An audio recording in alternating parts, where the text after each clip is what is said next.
আসসালামু আলাইকুম। ঈদ মোবারক সবাইকে। আমরা একটা ছোট যানবাহন নিয়ে ঈদের ভ্রমণ আজকে শুরু করছি। আমার সাথে আছে আমাদের বাইকনা তানভীর, তার অলরেডি তেল শেষ, ফুল।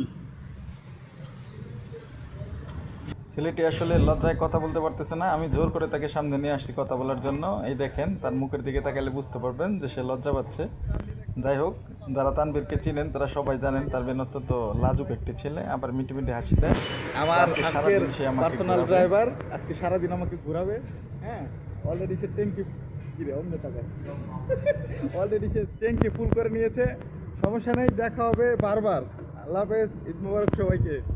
শহরের মাঝামাঝি জায়গায় থাকা কিছুটা সুবিধার আবার কিছুটা অসুবিধার। যখন আমরা শহরের বাইরে কোথাও ঘুরতে যাই তখন আমাদের এই জিনিসটা ফেস করতে হয়। বিশেষ করে আজকে ঈদের দিন মোটামুটি 12টা-1টা পর্যন্ত আবহাওয়াটা এরকম থাকবে এবং রাস্তা কিন্তু ফাঁকা, তেমন কোনো গাড়ি ঘোড়া নেই রাস্তায়, একদম ফাঁকা। তা আমাদের এখন হচ্ছে কি, পুরো শহরের মাঝখান দিয়ে শহরের বাইরে যাইতে হচ্ছে। আমাদের আসলে প্ল্যান আজকে প্রায় 200 কিলোমিটারের মতো ঘোরার। আমরা মাঝখানে একটু দাঁড়িয়ে নিব, দাঁড়িয়ে আমরা কিছু খাওয়া দাওয়া করব এবং আমাদের একটু রেস্ট নেওয়া দরকার আছে, কারণ আপনারা দেখতে পাচ্ছেন আকাশের অবস্থা খুব একটা ভালো না।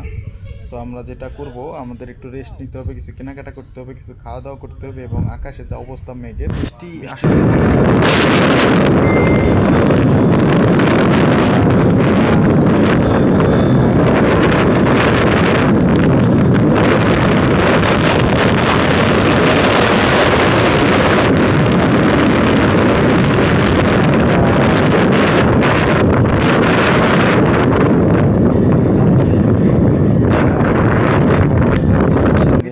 আমরা এই ডোরিয়ন ফলটা খেলাম। আপনারা জানেন থাইল্যান্ডের অত্যন্ত বিখ্যাত এই ফলটি, যেমন খেতে মজা, দেখতে আমাদের কাঁঠালের মতোই, বাংলাদেশের কাঁঠালের মতোই, কিন্তু এই ফলটি অত্যন্ত সুস্বাদু। আমরা এটা ট্রাই করলাম, কেমন লাগে।